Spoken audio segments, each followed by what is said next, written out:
This is your Capricorn reading for May 31st. Let's take a look and see what adventures we have going on. I also am a Capricorn sun. Capricorn sun, here we go. Let's take a look and see what energy we have with the Mercury retrograde in full swing. Let me shuffle a little bit because we did Sagittarius and Scorpio. If you have any of those in your life or you are one of these, please jump to YouTube, karmaondeck.com, or I'm sorry, Karma on Deck on YouTube. You can check me out. Please subscribe there. That's where all the content is listed so that you can acquire them in order and find them easier instead of searching through my Instagram. Now, YouTube is the best place to filter through those, and I'm going to go back through and line them up in playlists so you can find them by name.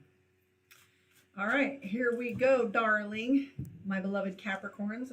Eight of Swords, feeling restricted. So this came up a little bit for Sagittarius, where they had a love interest or maybe a conflict that's going on that they're curious about, two different directions to go. But we have the Eight of Swords, and here's what's interesting with the Eight of Swords. It has a tendency to feel like we're stuck. It can feel as if she has blinders on. I hope you like my new deck. It's been tricky. My two regular decks that I played with both got soaking wet, Mercury retrograde, right in the shadow period. So I have these new decks that I got, and this one was inspiring to me, so I'm learning to play with it, and it's been fun. So, adventure time. So this is feeling surrounded by items and things that we can't clear. However, she has chains around her wrists that she's holding. There's no lock to it. So this tells us that these are situations that we choose to be in, that we are, I call this the overcommitment card. This is the card that tells us that we have too much on our plate and we don't know how to say no. We don't know how to clear our energy, or we have so many things that we're committed to. And a lot of this is by necessity, right? Like the kids and the soccer and the school and the work and the shopping and the husband and, the PTA and our, all the things that we want to do, even though there are things that we want to do, we feel like there's too much. Often we have blinders on. So what this tells me is that you're in a situation where you just have so much going on. You don't have the liberty to step back and take a look at what's affecting your decision making. We're seeing solutions. The trick to this is literally to unplug. You ever go looking for something around the house, and the second you stop, you find the damn keys on the foyer table because it was right there all along. You just were so frantic and frazzled that you didn't see what it is that you needed to see. The Strength card is coming up, so those are pretty powerful card right there. The Strength card, the Seven of Cups. We have the High Priestess, and we have the Star card. So a lot of hope, trust, overwhelmed. So these two cards are kind of similar. Too many things. This is not being able to see the solution, and this is the Seven of Cups, which is overwhelmed. Too many solutions, too many things going on, a little bit off balance. It's like kid in a candy store. You can't, it's like going to Bath and Body. You want the spray and the lotion and the body wash, and then you want the glitter, and you don't know which one you want, so it's buy one, get one free, and on you go, right? So the High Priestess is in play. And what that has to say to us is trust yourself, and be aware of the small messages or things that are happening for you. That means your intuition is being activated, or there are things that are coming up that you aren't paying attention to, and there are things that are coming up that you're inspired by. And so these little tickles, I call them popcorn, the little awarenesses that aren't in alignment with your current linear thinking. So I'm thinking about my bills. Why is my daughter popping up? So then you check on your daughter, right? So these are the cards for trusting your intuition. You have the Star card too that has to do with hope. Now the Star card, she has these two cups. It talks about the divine give and take, talks about balance, a little bit different than Temperance where you're talking about intensity and balance. The Star card has to do with hope. And if you have the Star card, it tells us that faith and hope are the next thing to pay attention to. You have the Ace of Wands and the Ace of Swords. Damn, so did Sagittarius. You have the Queen of Swords and the Knight of Wands. So this means, Wands is work. Okay, getting a little ahead of myself. So Wands is work. So the Knight of Wands is starting something new or starting over. And like right now, I'm just coming back from COVID and feeling sick.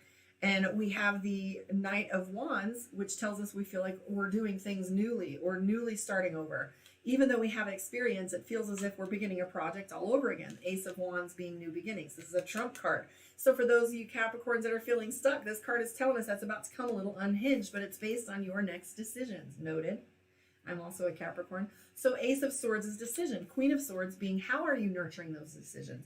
Are you like making a decision and then hoping it happens, or are you putting the work in to go with it? Nine of Pentacles too. This is about enjoying the things that you have wrought. Page of Wands.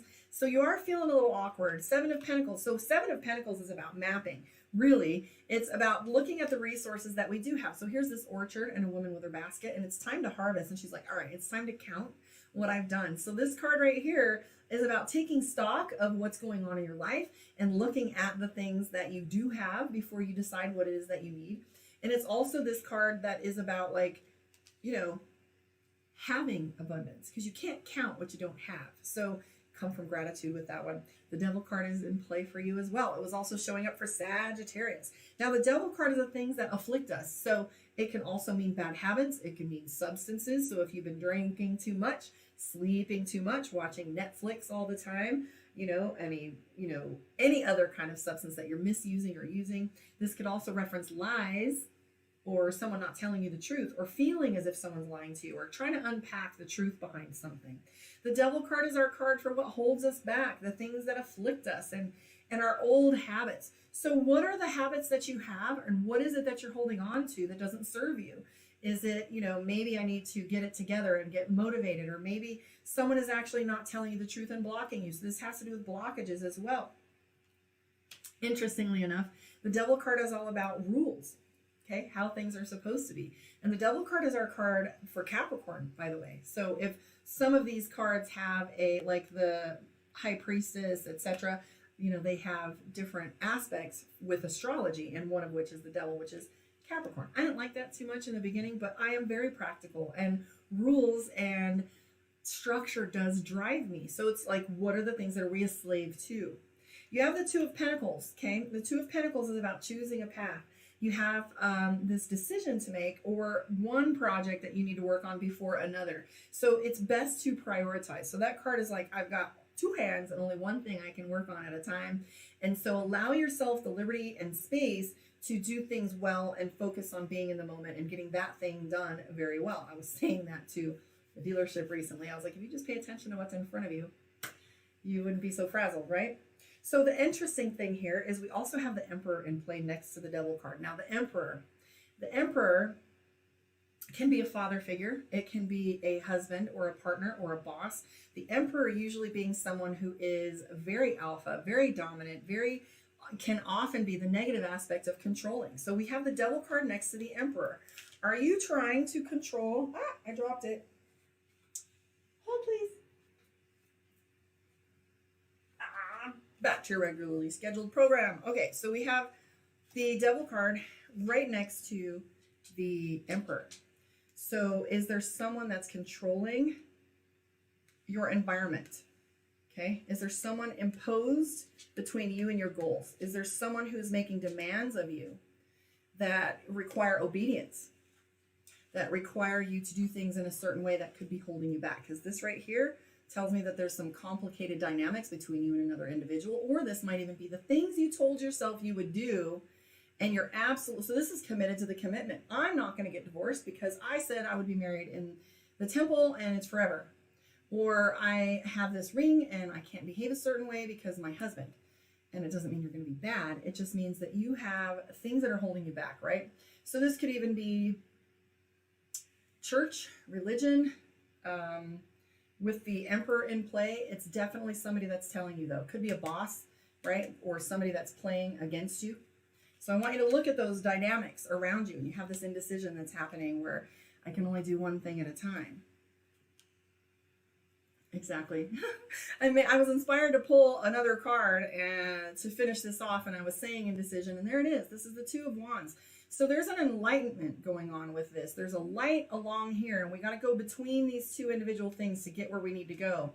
Okay, so the Two of Wands is juggling. So the Two of Pentacles is juggling. Two of Wands is direction and a path. So you've got some decisions to make, indicated by the Ace of Wands and the Ace of Swords. So as you sit on the precipice of the decision, use your intuition, High Priestess. Come from trusting divine source. Okay, nurture your decisions. Unplug from the overwhelm. See, so when I was at my old shop in Vegas, Karma Connection, we had these lights in the panels in the ceiling, and they had clouds and stars and galaxies on them. And I would tell people when they saw this card, I would say, look up. All you have to do is look up. And I go, look up. And they go, yeah. I'm like, no, literally, like, look up. And they laugh. I'm like, look up. And they go, oh, wow, I never noticed that. This is exactly what this card is about. You are so overwhelmed by the things in the square and the box and the matrix and what's going on around you that you really can't focus on what's really in front of you, what's truly present. And when we come, like I learned something recently, it's 10 seconds, being present for 10 seconds. Staying in the moment really helps with that. So if you have to unplug, that's a high recommendation from me, unplug. Start seeing what your influences are from a distance so that you can plan what you want to do next, okay? Hopefully that was helpful for you. I'm going to thank you for hanging out with me. I'm going to pull one more card from Divination of the Ancients and see what your message is for this week. Book your one-on-one, karmaondeck.com. There's some live classes going on, new moon and full moon celebrations here. So we can do some instruction on how to create manifestation for the full moon, and then we actually reap that on the full moon. So we can teach you how to be in your rhythms. Get your smudge and sage and salt going so that it's feeling less like, oh my gosh, it's been 6 months. Also live Tarot 101 classes, which I'll be broadcasting live through Zoom for those of you that took it and can't make it in person. We'll be doing a little bit of that. So let me know if you want to join me on those. One more card for you, Capricorn. Alchemy. So how focused are you? Spells, right? Alchemy. Are you doing the work to what you speak to? Okay. Spells being speak to what it is that you want. Manifest it, put it out in the universe. Like, are you writing things down? Are you envisioning what it is you say you want? Are you making sure that you're putting the spells out there that get you what you want? So alchemy, make it happen, Capricorn. See, that's what Capricorn is all about, right? Make it happen. I want to thank you for hanging out with me. I'm going to come right back here and let's see what we're going to look at. After this, we're going to be doing Aquarius.